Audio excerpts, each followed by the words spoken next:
Hello, my dear student. Assalamu alaikum. Welcome and good morning to all of you in my presentation. My address: MD Zahirul Islam, Instructor Mathematics, Akij Engineering Institute, Akij City Naupradashur. Lecture 1, first semester Roll Technology, Subject Mathematics 1, Subject Code 65911 and 5911. I think you are all well. However, you know that today's topics is arithmetic progression and geometric progression, অর্থাৎ সমান্তর প্রগমন ও গুণোত্তর প্রগমন। আজকে আমাদের আলোচনার বিষয়বস্তু হচ্ছে সমান্তর প্রগমন ও গুণোত্তর প্রগমন। শিখন ফলন, অর্থাৎ আজকে আলোচনার বিষয়বস্তুতে আমাদের কি কি থাকবে একটু দেখে নিই। আমরা যে বিষয়বস্তুগুলো আলোচনা করব সেটি হচ্ছে সিকোয়েন্স অনুক্রম, সিরিজ ধারা বা শ্রেণী, progression প্রগমন, arithmetic progression and common difference অর্থাৎ সমান্তর প্রগমন ও সাধারণ অন্তর, calculate last term and sum of terms given first term and common difference অর্থাৎ প্রথম পদ ও সাধারণ অন্তর দেওয়া থাকলে শেষ পদ এবং এন পদের সমষ্টি কিভাবে নির্ণয় করতে হয়, সমান্তর মধ্যক, গুণোত্তর প্রগমন ও সাধারণ অনুপাত, প্রথম পদের সাধারণ অনুপাত দেওয়া থাকলে এন পদ এন পদের সমষ্টি কিভাবে নির্ণয় করতে হয়, গুণোত্তর শ্রেণী এন সংখ্যক পদের সমষ্টি কিভাবে নির্ণয় করতে হয়। তাহলে শুরু করা যাক আজকের বিষয়বস্তু সম্পর্কে। এট ফার্স্ট, সিকোয়েন্স অনুক্রম, অর্থাৎ অনুক্রম কি?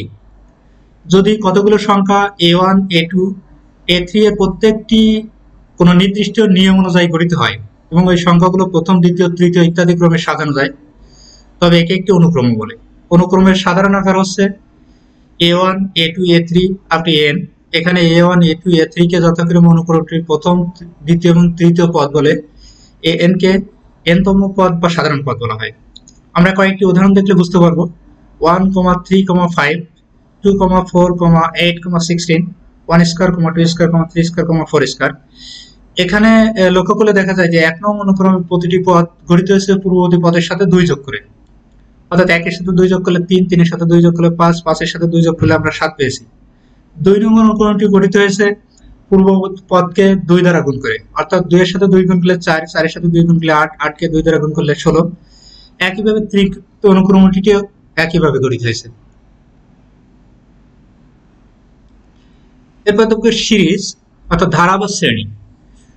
কোন অনুক্রমের পদগুলো প্লাস চিহ্ন দ্বারা যুক্ত করা হলে একটি ধারা বা শ্রেণী পাওয়া যায়। আমরা যদি উদাহরণ লক্ষ্য করি তাহলে দেখতে পাবো যে দুটো উদাহরণ আছে। এখানে এক নম্বরটি আছে 1 + 4 + 7 + 10 + 13, অর্থাৎ এখানে যদি 1, 4, 7, 10, 13 হতো তাহলে সেটা একটা অনুক্রম হতো, যেখানে 4 1 এর সাথে 3 যোগ করলে 4, 4 এর সাথে 3 যোগ করলে 7, 7 এর সাথে 3 যোগ করলে 10 এবং 10 এর সাথে 3 যোগ করলে 13 পাওয়া যেত, এবং সেই অনুক্রমগুলোকে প্লাস চিহ্ন দ্বারা যুক্ত করলে আমরা ধারা পেয়ে যাব। দ্বিতীয় উদাহরণটি একইভাবে গঠিত হয়েছে। এবার দেখব প্রোগ্রেশন অর্থাৎ প্রগমন। যদি কোনো অনুক্রমের প্রত্যেকটি পদ পরবর্তী পদের সাথে একই গাণিতিক নিয়মে সংশ্লিষ্ট হয় তবে সে অনুক্রমকে প্রগমন বলা হয়। এর অর্থে আমরা দুই প্রকারের প্রগমন নিয়ে আলোচনা করব, অর্থাৎ সমান্তর প্রগমন এবং গুণোত্তর প্রগমন। তাহলে প্রথমে দেখি সমান্তর প্রগমন কি। সমান্তর প্রগমনের সংজ্ঞা, ডেফিনিশন অফ অ্যারিথমেটিক প্রোগ্রেশন। যে প্রগমনে কোনো পদ ও পূর্ববর্তী পদের অন্তর সর্বদাই একই হয় তাকে একটি সমান্তর প্রগমন বলা হয়। অ্যারিথমেটিক্যাল প্রোগ্রেশন সংক্ষেপে এপি বলা হয়। সমান্তর প্রগমনের পদগুলো পরপর যোগ করলে সমান্তর ধারা পাওয়া যায়। যেমন যদি এ বি সি ডি একটি সমান্তর প্রগমন হয় তবে ধারাটা হবে a + b + c + d। সেক্ষেত্রে b - a, c - b এবং d - c এর অন্তরফল সর্বদা একই হবে। এবার দেখব সমান্তর প্রগমনের শেষ পদ বা n-তম পদ কিভাবে নির্ণয় করতে হয়। মনে করি একটি সমান্তর প্রগমনের প্রথম পদ এবং সাধারণ অন্তর d। তাহলে সংজ্ঞা অনুযায়ী প্রগমনটি হবে a, দ্বিতীয় পদটি হবে a + d, তৃতীয় পদটি a + 2d, চতুর্থ পদটি a + 3d এবং সমান্তর ধারাটি হবে a + d + a + 2d + a + 3d, অর্থাৎ প্রগমনগুলোকে প্লাস চিহ্ন দ্বারা যুক্ত করলে আমরা ধারাটি পেয়ে যাব। তাহলে এখানে প্রথম পদ = a = a + 1 - 1 * d, তার মানে a।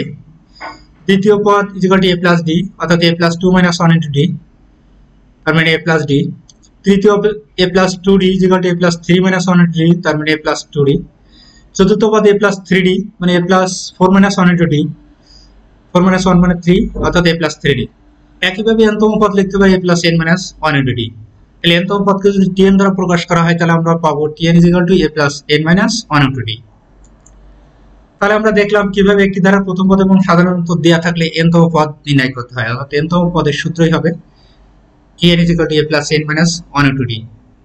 এক্ষেত্রে যদি n তম পদের প্রথম পদ a is equal to 5 এবং সাধারণত d is equal to 4 হয় তাহলে 20 তম পদ নির্ণয় করতে পারবো আমরা 5 plus 20 minus 1 into d is equal to d, অর্থাৎ 4 is equal to 81।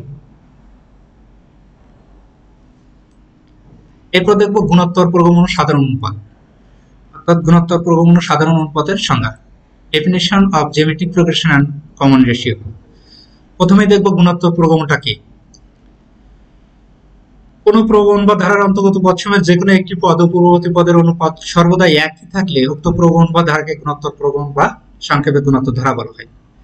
যেমন a, b, c, d প্রগমনকে গুণোত্তর প্রগমন বলা হবে যদি b by a সমান c by b is equal to d by c সবগুলো সমান হয়। অর্থাৎ প্রত্যেকটি পদ এবং তার পূর্ববর্তী পদের অনুপাত সর্বদা সমান হয়। সাধারণ অনুপাত কমন রেশিও, কোন পদ ও তার তৎপূর্ববর্তী পদের অনুপাতকে সাধারণ অনুপাত বলা হয়।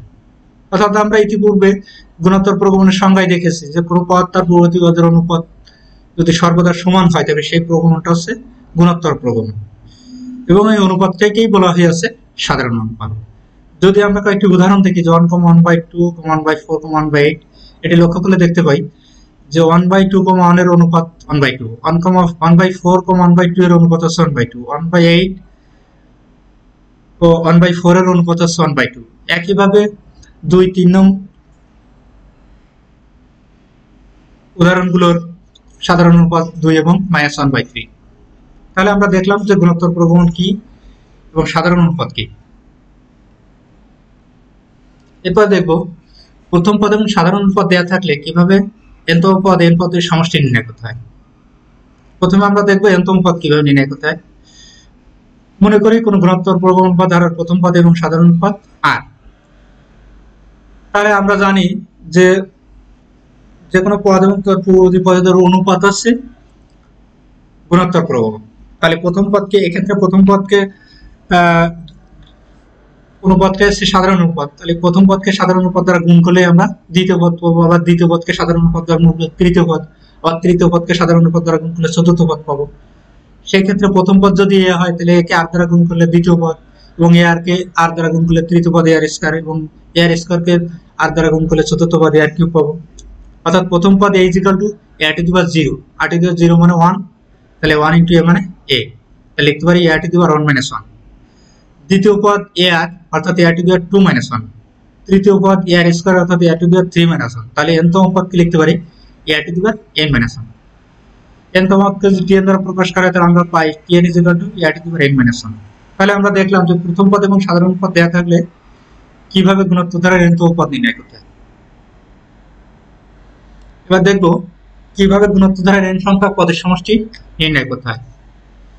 মনে করি একটি গুণোত্তর শ্রেণীর প্রথম পদ এবং সাধারণ অনুপাত r এর n সংখ্যক পদের সমষ্টি যদি sn হয় তাহলে আমরা লিখতে পারি, আমরা ইতিপূর্বে দেখছি যে প্রথম পদ a এবং সাধারণ অনুপাত r হলে ধারাটি হবে a plus ar plus ar square plus ar to the power n minus 1। তাহলে এই সমষ্টিকে লিখতে পারি sn দ্বারা, sn is equal to a plus ar plus ar square up to plus ar to the power n minus 1।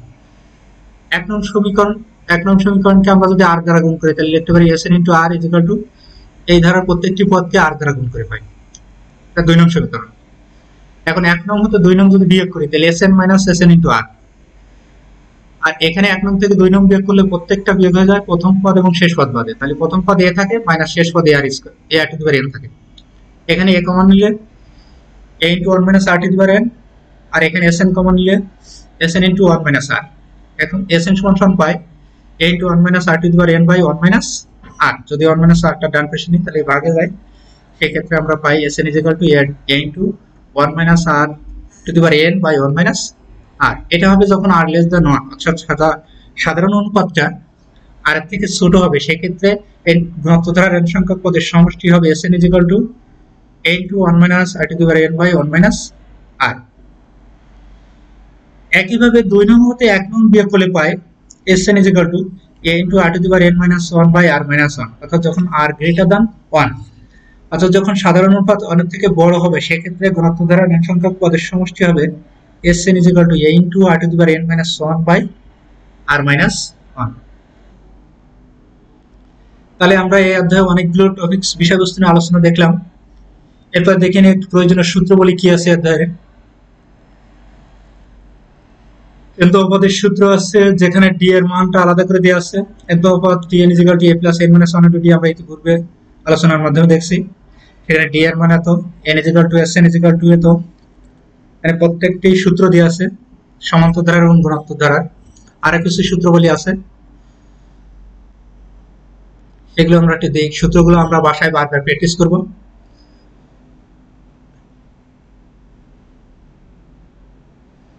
এই অধ্যায়ে যা যা শিখলাম আমরা একবার দেখে নিই যে কি কি সম্পর্কে অধ্যায়ে আমরা শিখতে পেলাম। অনুক্রম, ধারা বা শ্রেণী, প্রগমন, সমান্তর, প্রগমন, সাধারণ উত্তর, প্রথম পদের সাধারণ উত্তর দেওয়া থাকলে কিভাবে n পদের সমষ্টি নির্ণয় করতে হয়, গুণোত্তর, প্রগমন, সাধারণ অনুপাত, প্রথম পদের সাধারণ অনুপাত দেওয়া থাকলে n পদ এবং n পদের সমষ্টি কিভাবে নির্ণয় করতে হয়।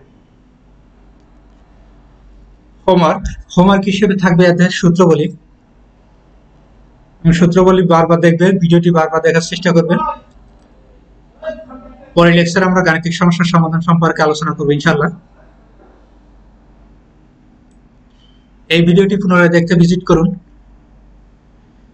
www.aiaz.edu.bd অথবা ইউটিউব লিংকে প্রবেশ করে আকিজ ইঞ্জিনিয়ারিং স্টুডিওকে সার্চ দিলে আমরা ভিডিওটি পেয়ে যাব। ওকে, ধন্যবাদ।